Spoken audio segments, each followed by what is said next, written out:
Hello and welcome back to the Honey Line.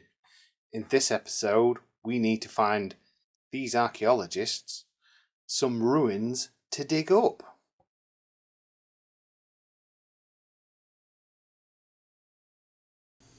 So this part of the project, building the old castle ruins, started with quite a bit of research. Now, I've lost a lot of footage for this. The footage I have found is completely and utterly out of order, so I do apologise. But we'll make something out of nothing, I am sure. So as I said, started off with research. I looked at a lot of little castles, so smaller castles, keeps, in isolated places, in mountaintops and stuff like that. Very simple Google search. Looked at castles in Scotland, in Austria, because Austrians are really good at building castles in places where you wouldn't sort of think. There's quite a few in England. There's like Corfe Castle. I love Corfe Castle. That's on top of a massive hill. But one of the ones I came across was Trotsky Castle, I think it's pronounced. It's in the Kingdom Come Deliverance second game. I've not played that game, but that's like Prague, I think, set in that Czech Republic down that way. And anyway, there's these two keeps, and they are built on top of two magma plugs, which is basically two volcanoes, a lot like Edinburgh Castle. Edinburgh Castle is essentially built on an inactive volcano, and these are kind of the same. They're built in these magma plugs, and then there's a little wall in between them. And I saw that, and I thought, well, that's perfect for what I'm looking at. So originally we were going to go with a idea of a round keep. I'd used up some filler recently, and it was a good size, and it would have made a good round tower. So I was playing with the idea of potentially putting that in there. Playing with the idea of where and how we're going to get up into these places, into the kind of like the castle area. I was going to use where the steps come up, maybe once there was another staircase that went up into the keep, and that's probably still the case. But those stairs have long since fallen down, because castles, for the most part, a lot of the time, the staircases and stuff like that were to the actual keep were made of wood. So in the event of a siege, you could set your own steps on fire, and then in order for the enemy to get in, most of the time a keep door was a good distance from ground level. So you had to essentially go up one building floor to actually get to the door. So you burn the steps down, you're essentially trapped in your keep, but they can't get at you, and usually you'd have a store and stuff like that. So I was playing with ideas like that. Now, I am a person that works very well with visual cues and visual aids, and I like tactile things, like to be able to build things and move things. And with this in mind, a while ago, I bought some fake Lego. Fake Lego is great because it's cheap, and it's moved on a lot since when I was a kid. Fake Lego used to be rubbish. And I used this to make some templates. And as you can see here, we've kind of got a rough idea of what I could do. Down at the bottom, we've got the kind of like what would have been a curtain wall, the staircase up. We've got the main keep, the main tower, built into the main mountainside, and then we've got a small secondary tower just off a bit to the side, and they can link up. One could be a watchtower, one can be like a barrack. So this would be more of a lookout sort of style tower, that kind of thing. So I made that out of Lego. Took a picture and then put it into did some artistic renditioning, let's say. So I put it in GIMP. Basically, GIMP's a image manipulation software. just traced out some lines, filled it in, got an idea of how this might actually look. Used some different brushes, planted some trees and that kind of thing, and was happy with that. So we kind of moved on to the next phase, which was, I got some rough measurements. I cut a chunk out of the expanded foam of where it was, and then I made a paper template to kind of just make sure squared paper is a lot cheaper than foam board, and it's a good idea to have something to work with. So using this template then, we kind of moved into making a foam core shell out of the actual using that template. I used some Will's kits to do a floor, use some matchsticks to give the impression that there was once a floor on this second level. As you can see, we've the little offcuts and stuff like that been put into it. The usual kind of like method I've come up with of doing templates, which is draw it on A4 squared paper, put it on some foam board, stick it down, and then cut the holes out. Works pretty well. And then we've got a nice box there.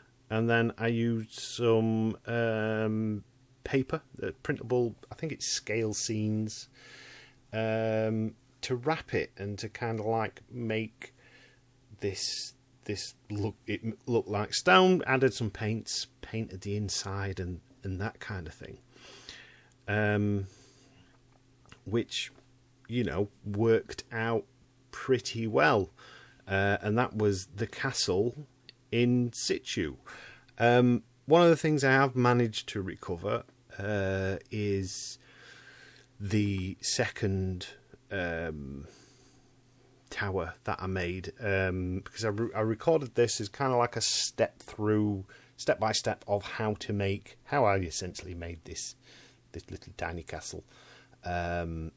So I'll put that in its format now. So if you want to kind of like have a go yourself, you can do. The texture papers and stuff like that comes from a place called Scale Scenes, I believe it is. Let me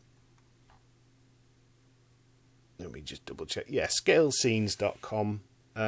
They sell a bunch of different buildings and stuff like that. It's papercraft stuff. I print it directly onto thin card.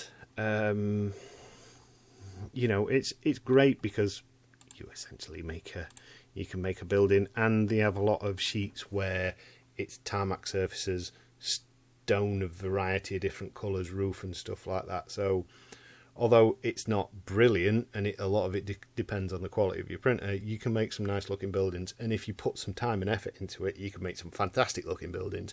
These are just passable buildings, because the idea is in the future, these might get upgraded, these might get changed if I come across something, a model railway show, something like that. But for now, they're done. So enjoy the next bit. Hopefully you'll find it useful.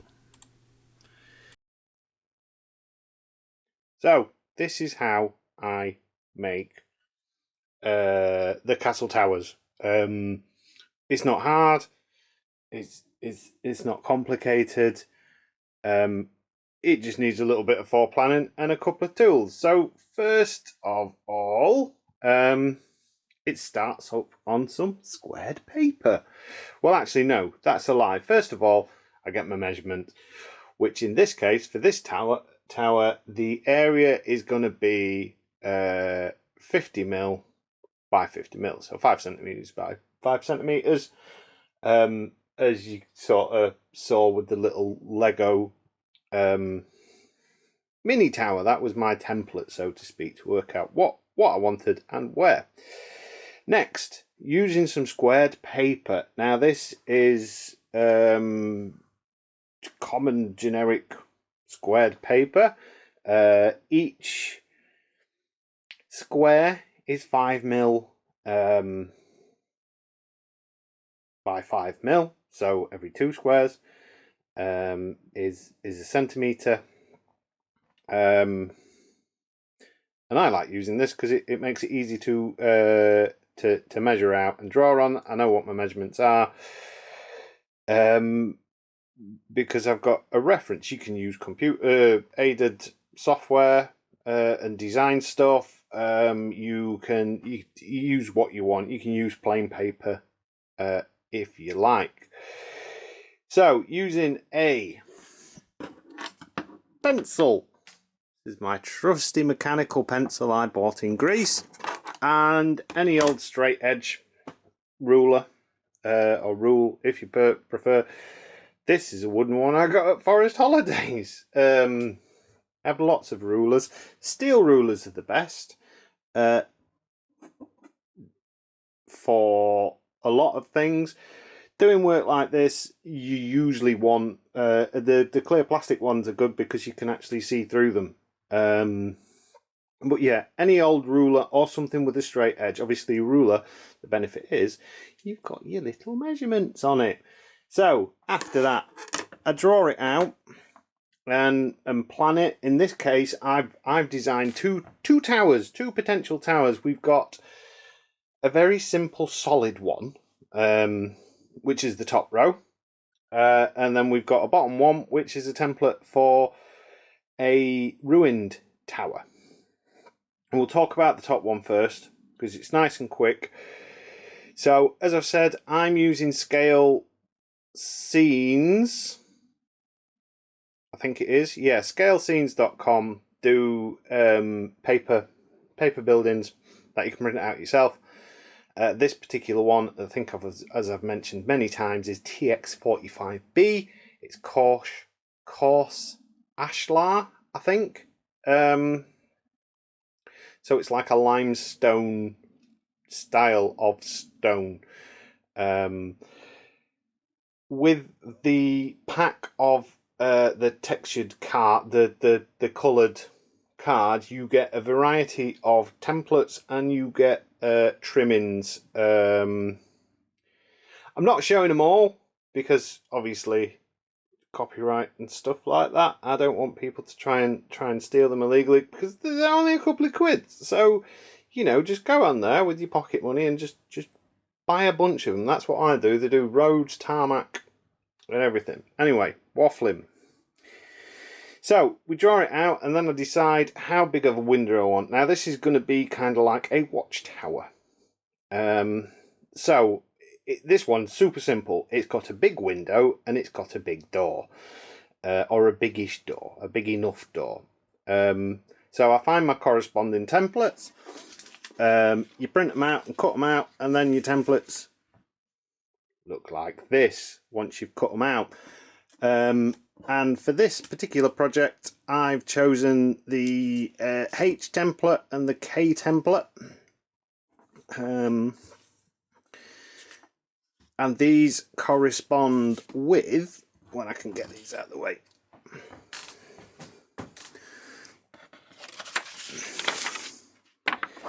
this sheet, which has got all the different letters of all the different stones. So as you can see, K is kind of like a top plinth mount. The others, H is a domed plinth kind of mount. All different sizes, all different thicknesses, all different sharpness of angles. Ideal for making viaducts. You don't have to use them on the top. On the other tower, I used the O template and I put it on the bottom. Well, that's by the by. Basically, what you're doing, figure out where you want it and put the template on, as we knock the tripod, and that's where I want my door. And that's where I want my window. And then you just draw around it roughly, and then use your ruler, use your pencil.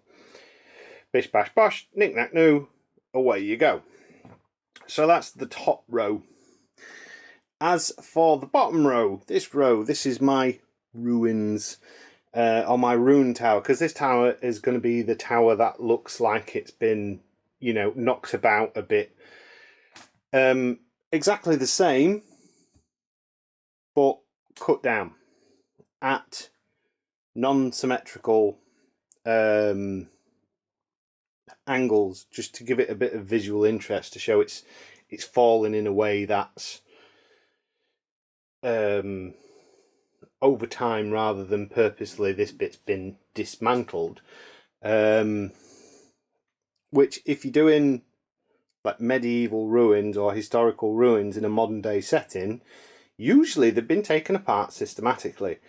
Such as if you go to Hadrian's Wall. Hadrian's Wall is a fantastic example of this, because look at how Hadrian's Wall has been dismantled. Then look at the dry stone walling and some of the houses that are near Hadrian's Wall, and they look remarkably like the same sort of brick. But this was common practice way back when. People would build their house out of whatever material was around, and if there happened to be some nice big stones, you take the nice big stones. But this one's a ruin. No one's been to it, so it's kind of like cracked and fallen apart. Up in Northumberland, there's a good border fortress that shows how one's basically, they've lashed it together because it's splitting down the middle. If I've got a picture, I'll stick that up. So yeah, we cut it to an angle, but what we've got to remember is this needs to be a secure structure. So it needs at least some sides to be able to glue together. So we've got the front, same as the other side. We've got a long edge down at the front. And then the left side, which will attach to this bit, we've got long edge to long edge. The back is covering the back seam. So ideally I want that to stay whole. That fits along the back edge. The left side has got a little zigzag groove out of it. Now it looks very straight edge and stuff like that, but when we come to actually cutting this out, we'll be doing it in a rough manner. So it won't look, like a failed Harry Potter scar. It'll look like the building's starting to crack a little bit. And we can even tease little bits out. So we've got 3 sides which will fit together pretty solid. Now on the right side, which is the door facing the other tower, we've got like a 1.5 centimetre and a 1 centimetre edges to join up, and they'll join up nicely. So we've essentially got 90% of all the contact points covered. There's just this side which won't be covered, which is fine. It should be solid enough, especially when we put the floor in. So that's that bit done. So let's go over what we're going to need for the second bit. Alright, so as I've mentioned, the material we're going to use to make this is foam board. And usually I would design something specifically to work on an A4 sheet, because a lot of the foam board I've got is A4 sheets. But this one's quite small, and I have got some offcuts from when I did the backboard. Like an example of another one that I did is this one. The idea of there being a 5mm gap between each thing, so I could use those offcuts if I needed them to essentially stick underneath for the floors. This one's only single story. It's going to be a little bit wasteful, which I don't like doing, but it's what needs to be done. And it's better than this just lying around, because foam board, it has a habit, if it sits around, it gets dinted, it gets battered, edges begin to split and stuff like that, and then it doesn't become unusable, but it's not far off. I think I mentioned it in a previous episode, I like A4 sheets of foam board because you've got more straight edges to work with. straight edges are good. This is from Hobbycraft. I think it's 4 for £12 or 4 for £15. I can't remember now. The problem is they put these really strong sticking barcodes on, which is a pain in the neck to peel off. So we're gonna have to just ignore that bit because I wanted to go from that edge. But ho hum, it won't matter. So first things first, we're gonna stick it down. Two ways you can do it. You can either put glue on there, you put glue on there. It doesn't really matter. I'm going to use my Scotch. This is Scrapbooker's glue with a 2-way applicator. Like I said, it's pretty good stuff. And it's photo safe. So this one, you just give it a squeeze. See, I'm not that bothered if I'm going off the edge onto the actual other glue because, well, it's more glue on the board. And more glue on the board means it's more likely to stick.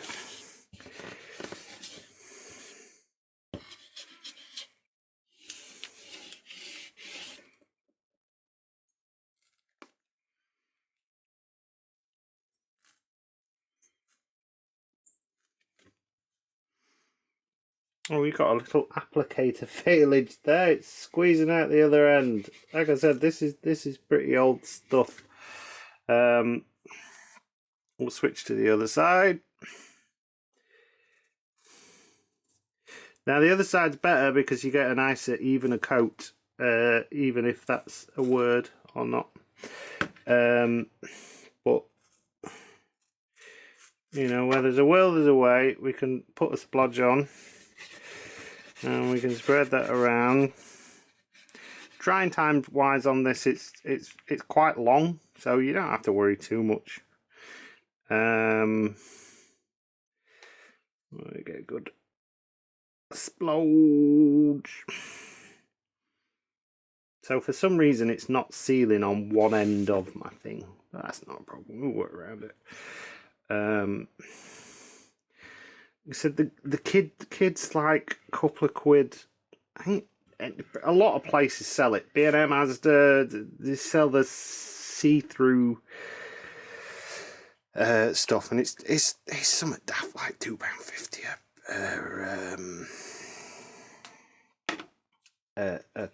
£2.50 per doofum or what's it. Now you don't have to glue it down. You can just position it, pin it in place. The downside of gluing it is that obviously we're going to have a layer of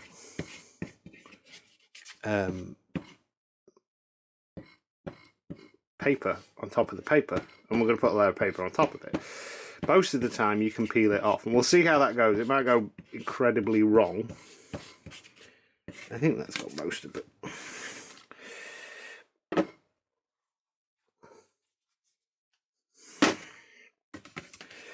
And we're just going to line it up with that back corner.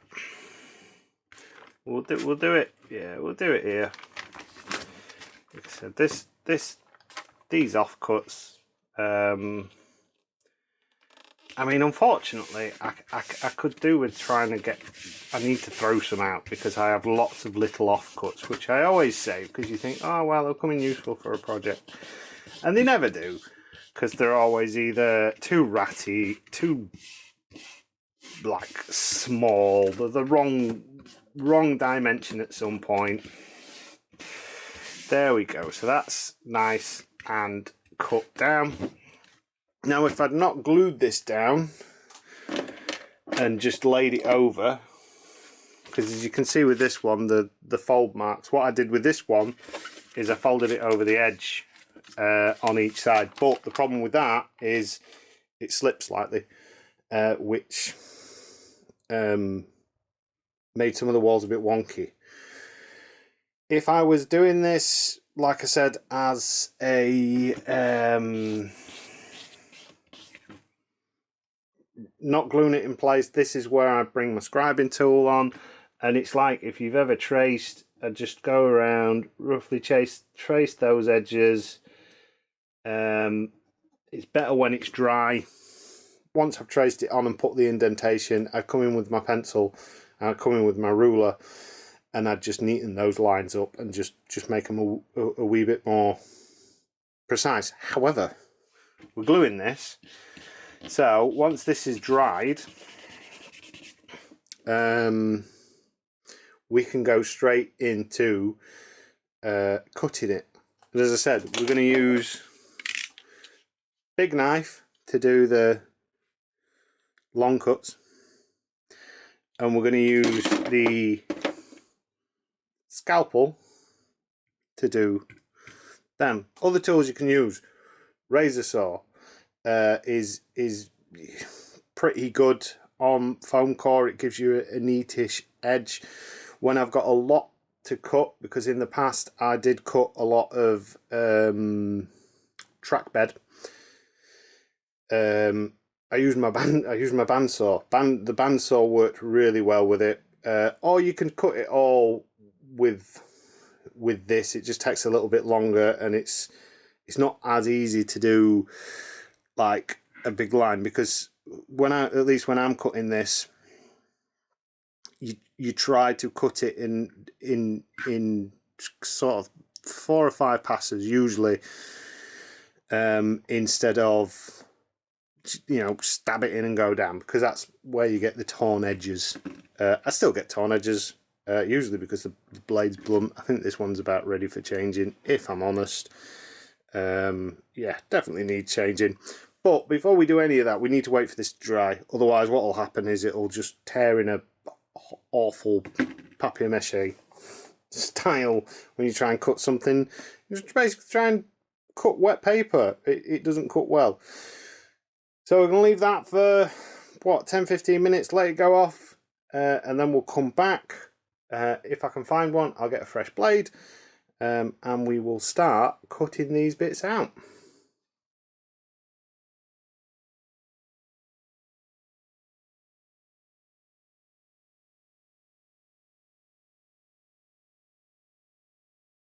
Right, we're back. Glue gun's been plugged in.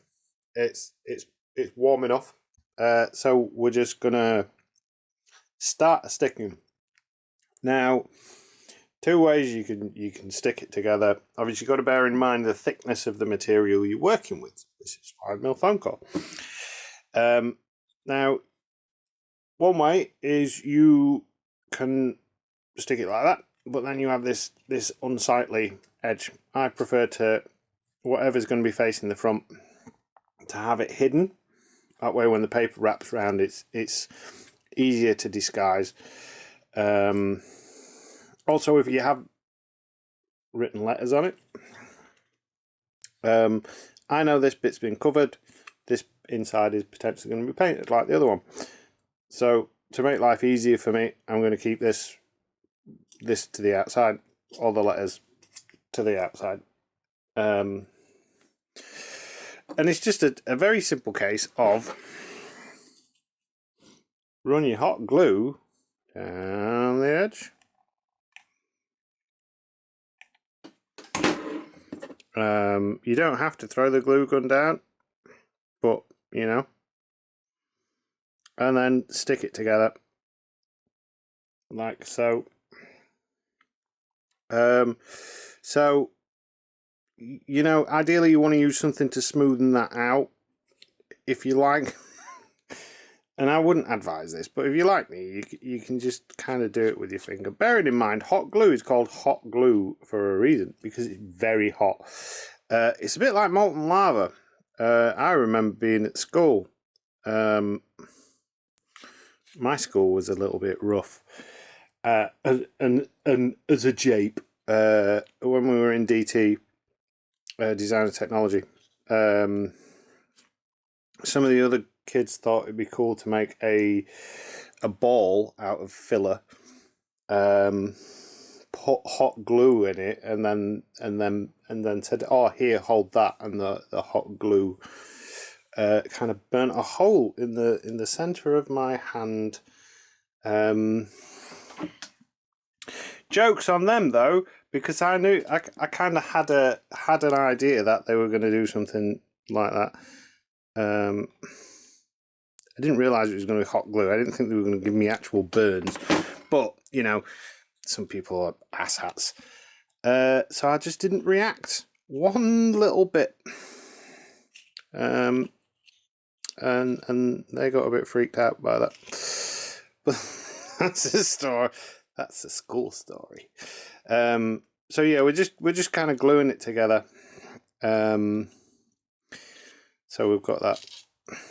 I mean, if you are patient, you can actually peel this paper off, and when it comes to doing your brickwork, you can carve straight into the foam. I've seen that done before. This is usually really hard to peel off, and the foam in the middle's not the easiest to work through. Usually, if you're going to do something like that, put it on either more card, so it's got like a double back, or plastic card or something like that. And then again, we're just gonna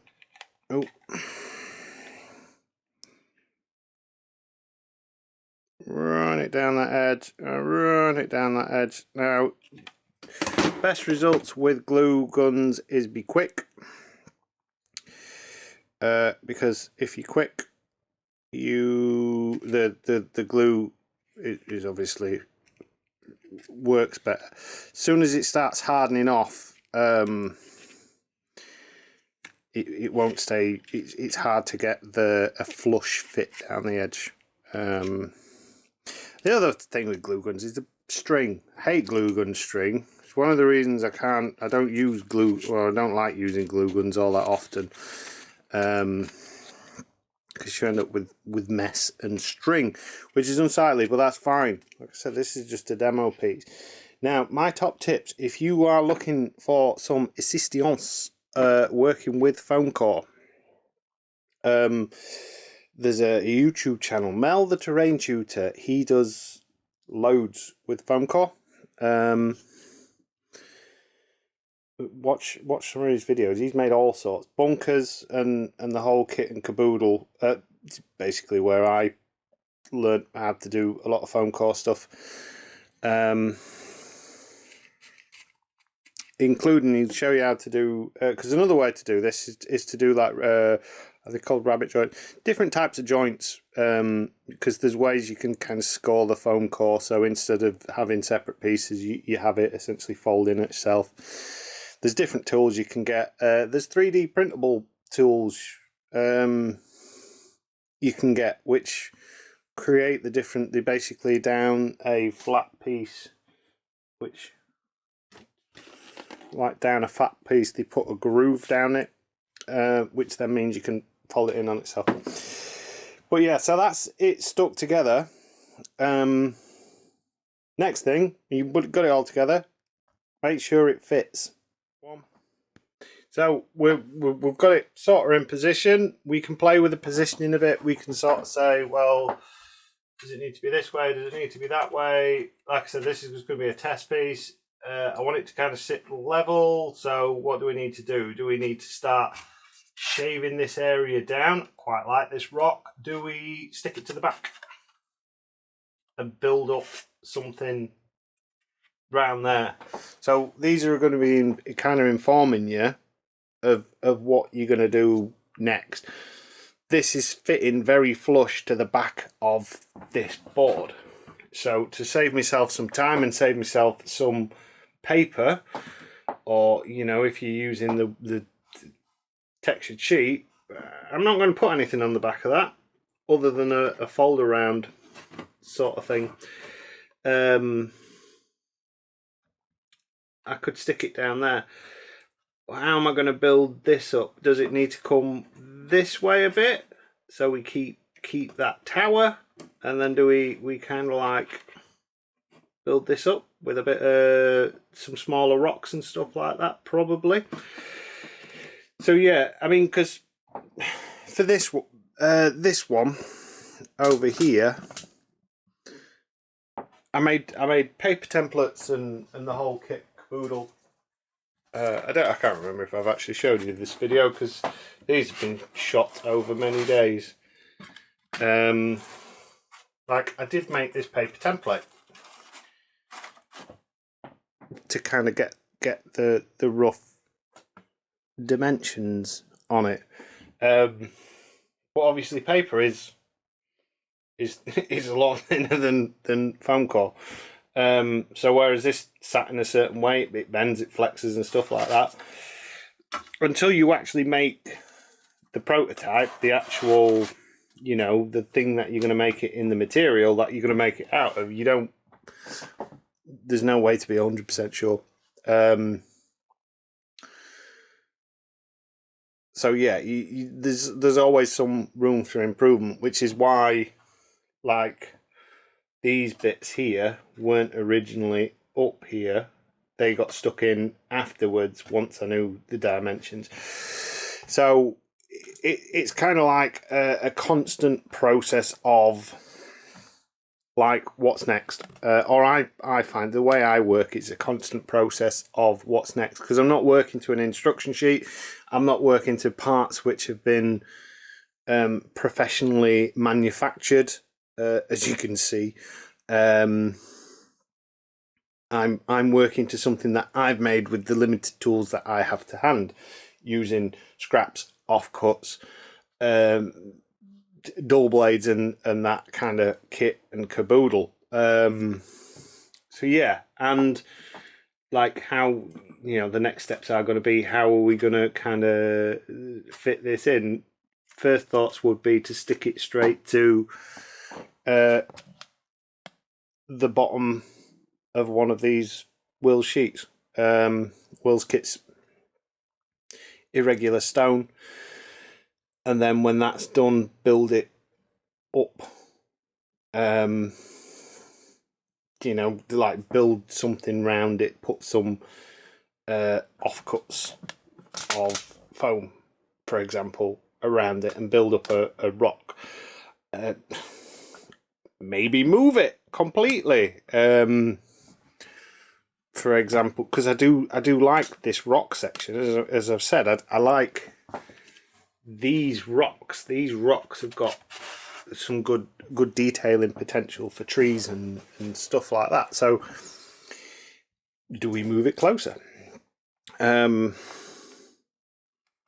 can't remember if I've ever said this on this particular channel or any of the past videos and stuff like that. Something I always, one of the main things I took away, anything creative, from when I did my film degree, I can't remember who said it, but it goes, it was related to script writing. It might have even been Sid Meier. It was a very long time ago. Don't be afraid to kill your darlings, which is essentially, just because the initial idea, the initial character, the initial building, the placement in this was good when it started out. If that is no longer good and it is now holding you back, then move it, scrap it, kill that darling, because it's stopping you achieve the thing that you're ultimately trying to create. If this tower doesn't work, full stop, get rid of it. I actually quite like it there. If I'm honest, I can do a lot with that. As is, we could, because the tower's going to be ruined, I can even maybe reconsider the design and, like, cut this down in half and have it as if it's sank with a landslide. So yeah, on those words of wisdom, we'll move on to the next bit, which is going to be to make it look less rubbish. Welcome back. So we've got our little foam core square. Everything's all labelled up. So the next thing we need to do is wrap it, essentially.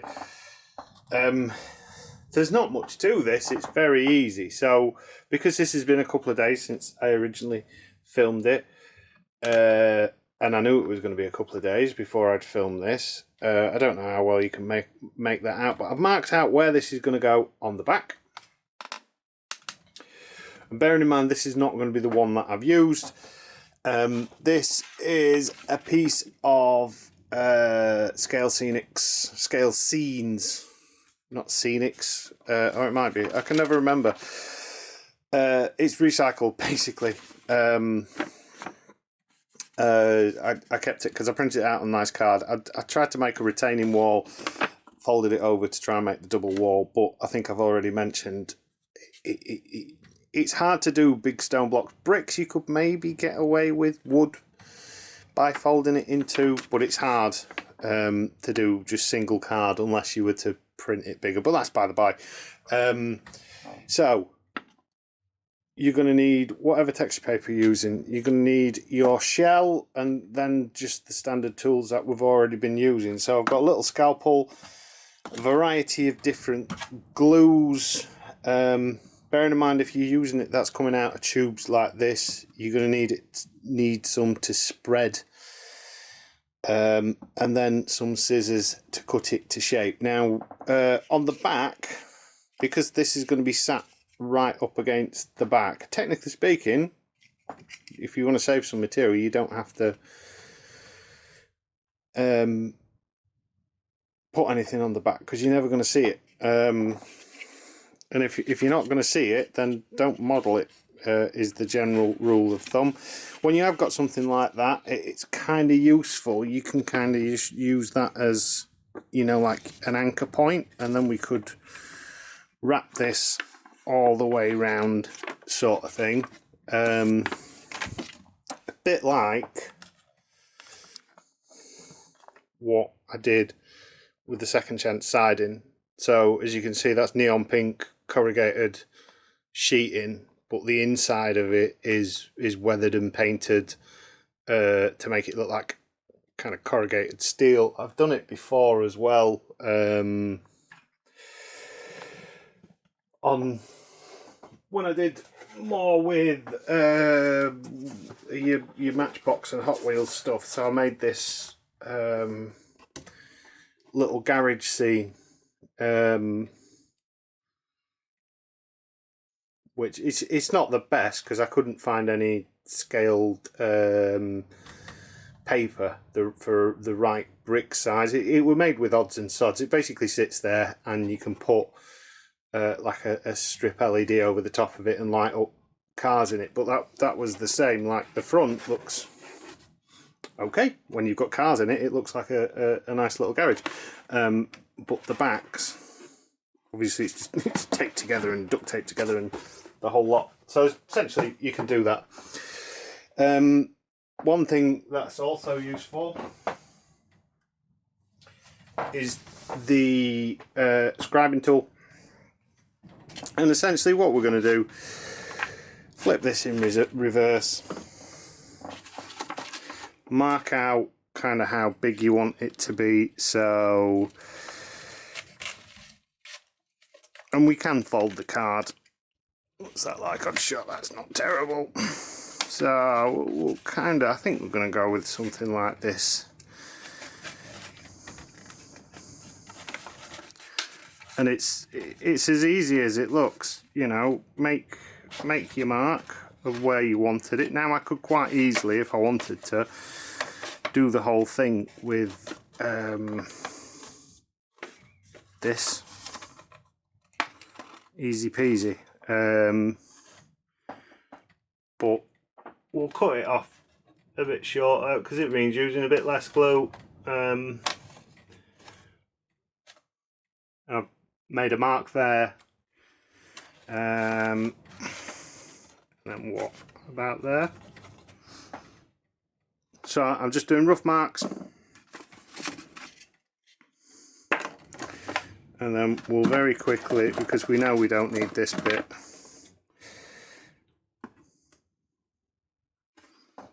we're just going to cut it. And obviously, depending what you're doing, if it requires precision, do it precisely.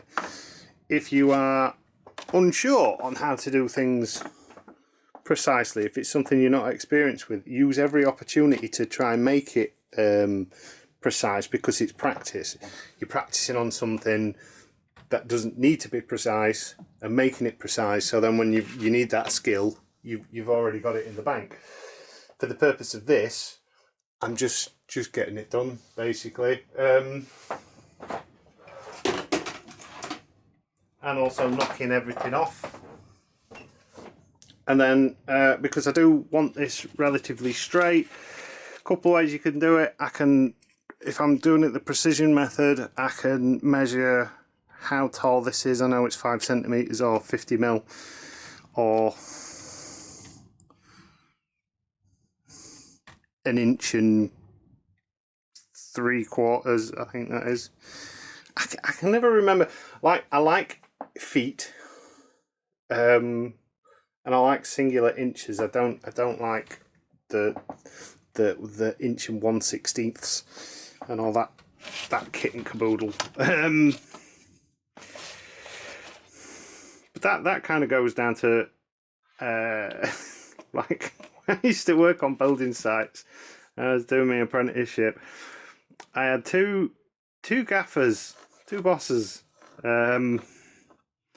One was my official boss, the other was my kind of like non-official boss. He used to just show me stuff. Like both trained me. One was old school, feet and inches. One was new school, millimeters and meters and centimeters. So I kind of know little bits of both, and depending what I'm measuring is what I do and say, which is very confusing for everyone else, which I remember from teaching DT when I used to be a cover teacher. What's that measurement, sir? Google it. Anyway, so as you can see, I've done 3 lines. The way to get a straight line is to do three points, or match a straight edge up against a straight edge. Again, like I said, I know roughly where it is, so I'm just showing you these things so you know. And if you don't know, if you already know, then you know, it's cracking. I don't think I'm teaching anyone to suck eggs. Because I watch a lot of videos, and sometimes I kind of watch things, and it's something I've never done before. I kind of go, well, how did that person do that? Or why did that person do that? You know, what's the theory behind it? Because a lot of the time, as I said, I used to be a teacher, and there's a big difference between knowing something and copying something. If you're copying something, you're just doing it because someone said you do it this way, and you're not actually learning anything. Which I see a lot in a lot of hobbies. It's like, oh, well, you do it this way. And so, well, why do you do it this way? Well, because that's how everyone does it. It's like, okay, but does that mean it's the most efficient way? Or is it because this person finds it the most efficient way? You know what I mean? See, I'm waffling a bit, but that's fine. I don't mind waffling. So we've not cut it. Not cut it perfectly straight. Well, that's fine. If you do anything like that, say you've done this and you've ran out of card, and you're like, oh no, I can't do that again. Keep the bottom bit empty, like because we can cover that in stone, and we can build up a bit of dirt around it. That's easier to cover. So then all we're going to do, once we've done that, we're going to get our little glue dabber and hope it's going to behave today, because we were having problems with it last time. Run a bit of glue, and I'm just getting glue all around the edges. Like, you can't see it because it's a clear glue. And then on the back we'll do like a strip down there, strip down there. There's easier, neater ways to do jobs like this.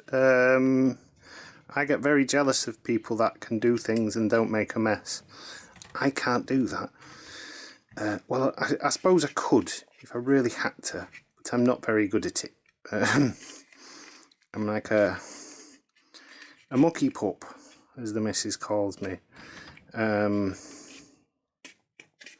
But I mean, I suppose that's part of the fun for me when it comes to model making and doing stuff. It's get a bit dirty. Like, I always used to be the one that always used to be like covered in dirt and stuff like that. Even at work, even now in my older age, it's like there's a blocked drain outside. Yeah, we need to ring the contractors, and the contractors will come and do it. And it's like, yeah, but things are flooding. It's like, yeah, but how else are we going to do it? It's like, well, get me some long gloves and I'll just shove my hands in it. So yeah, so that's that all covered. Now, best practice would be let that dry a little bit. We're not going to do that because, as I said, I'm not going to keep this. Look on the inside where your doofenwhatsits are, where your doors and stuff like that are, and then pick roughly the centre. We're going to cut it, so we've got a slit down there. Take your scalpel. Again, good sharp blade is better than not a sharp blade. And we're going to kind of cut so we've got the flap.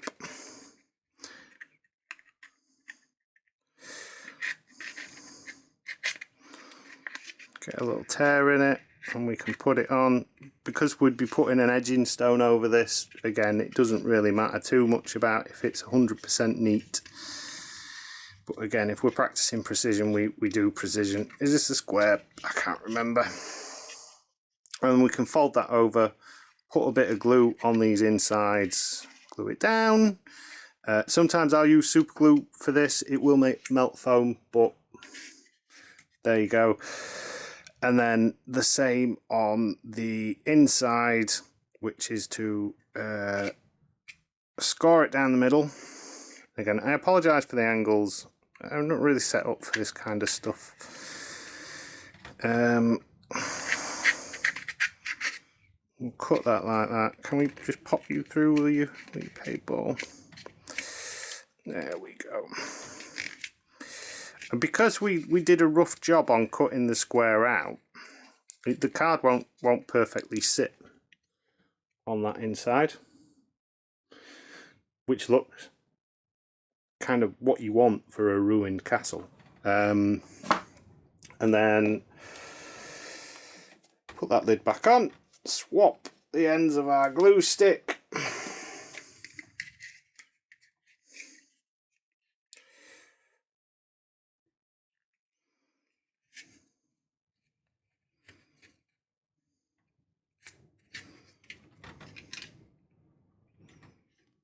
You can see I'm just oozing it in, squirt it round. Any major overhangs, you can trim them off if you want to. Like I said, this is very much just a rush job, just to show everyone how I built that one essentially, and to show me how I built things. So if I ever forget, if I go down the line at some point and be like, how did I do that? I can go, I can watch my own video.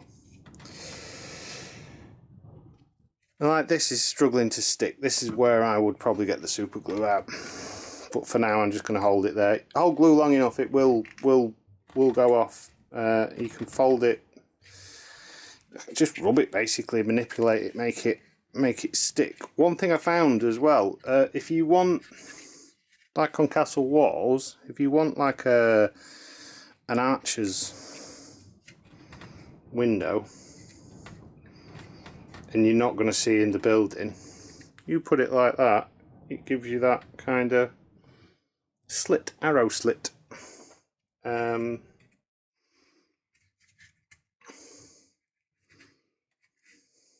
Although I think they used to be in reverse on castles, that would be in the inside. But it gives you the impression sometimes like what something looks like conveys more of a message on how it was actually historically done. And then there you go, you've got your basic bare bones of a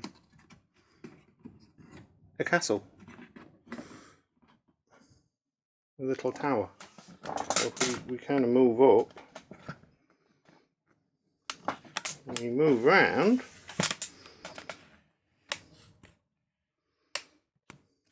we've got that castle, and it doesn't look terrible.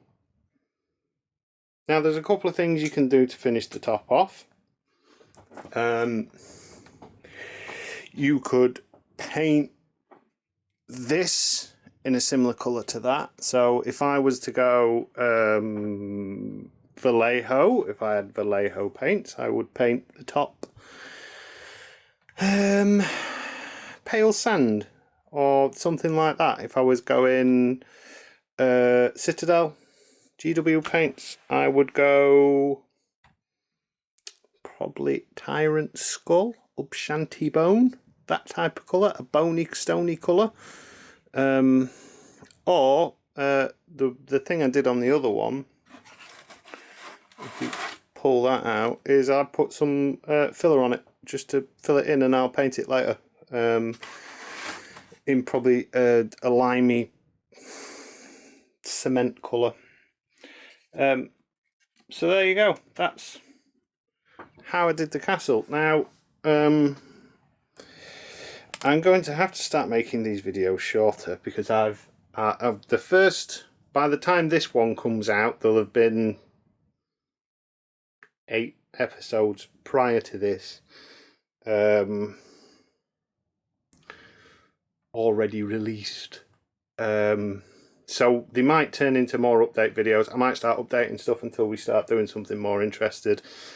I'm thinking a 10 to 12 part series would be best for this. The bits that I want to cover off next are going to be painting the stonework and getting that painted up, doing some sort of a back scene, getting the forest area and lake area done, and then decorating, then putting basically the station buildings in.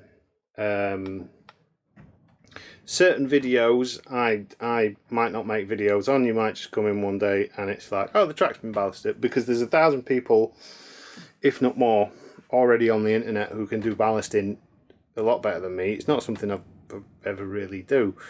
And this track's probably not going to get ballasted as such. It's probably going to be dirted, like you see on some of the inspiration videos. There's the Patagonian one, and that.